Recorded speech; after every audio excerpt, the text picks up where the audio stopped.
Assalamualaikum warahmatullahi wabarakatuh. Selamat sore anak-anak SD Negeri Sudimara. Jumpa lagi dengan saya dalam acara Ngabuburit Ceria. Pada kesempatan kali ini saya akan menyampaikan tentang hal-hal yang makruh dalam sholat.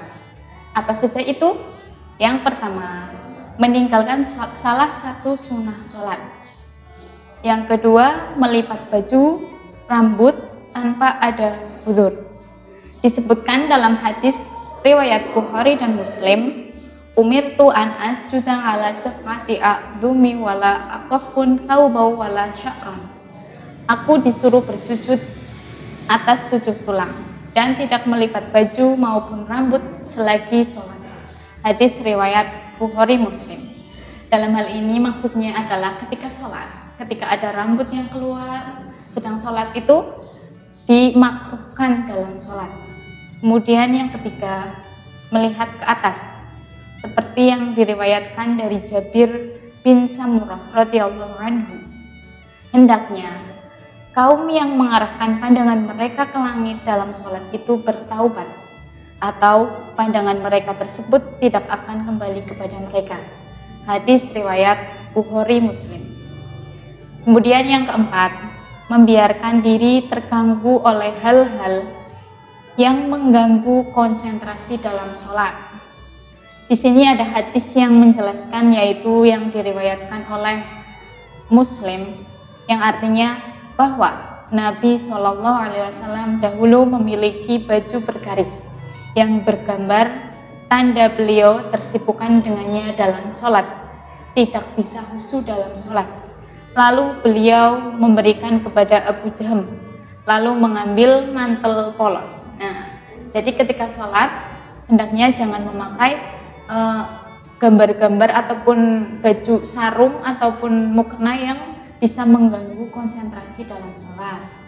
Kemudian tidak sempurna sholat di hadapan makanan maupun orang yang terganggu oleh kotoran, 2 kotoran. Maksudnya yaitu ketika sholat kita menahan buang air kecil ataupun buang air besar. Itu juga dapat memakruhkan sholat. Kemudian yang kelima, sholat di tempat sampah, pemotongan hewan, kuburan, jalanan, kamar mandi, di atas Ka'bah, dan di peristirahatan onta. Itu juga dimakruhkan, makruhnya dalam sholat. Kemudian yang keenam, memakai baju yang terbuka. Kemudian yang ketujuh, tahasur, meletakkan tangan di pinggang. Kemudian yang kedelapan, menggunakan lengan tangan untuk tumpuan ketika sujud. Nah, jadi ketika sujud, tumpuan tangan kita itu jangan dijadikan untuk tumpuan dalam bersujud. Kemudian merapatkan kedua kaki. Nah, ketika sedang berdiri sholat, kakinya itu rada terbuka, tidak dirapatkan. Kemudian yang ke-10, sujud di atas kepala, sujud di atas tutup kepala yang menghalangi dahi dan tanah dari tempat sujud. Ini merupakan pendapat dari mazhab Syafi'i, Imam Syafi'i. Jadi ketika bersujud itu diusahakan tidak ada kain ataupun hal-hal yang menutup kita, menghalangi dahi kita ke tempat sujud. Kemudian yang ke-11, mengusap bekas sujud dalam sholat. Nah, ada hadis dari riwayat Bukhari Muslim, in kunta fa'ila fawahidah, jika engkau mau mengusap debu, maka cukup sekali saja. Nah, ketika mengusap debu setelah sujud, maka itu sekali saja. Kemudian yang ke-12, menguap. Maka disunahkan menutup mulut dengan tangan kita ketika menguap. Kemudian yang ke-13, memanjangkan kain sampai ke tanah. Kemudian yang ke-14, menutup mulut.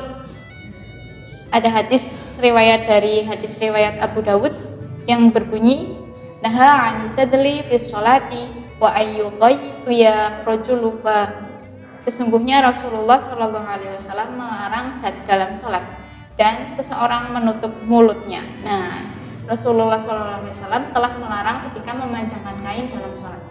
Nah, itu merupakan 14 hal-hal yang dapat memakruhkan ketika kita sholat. Itu yang bisa saya sampaikan. Semoga bermanfaat. Wabillahi taufiq wal hidayah. Wassalamualaikum warahmatullahi wabarakatuh.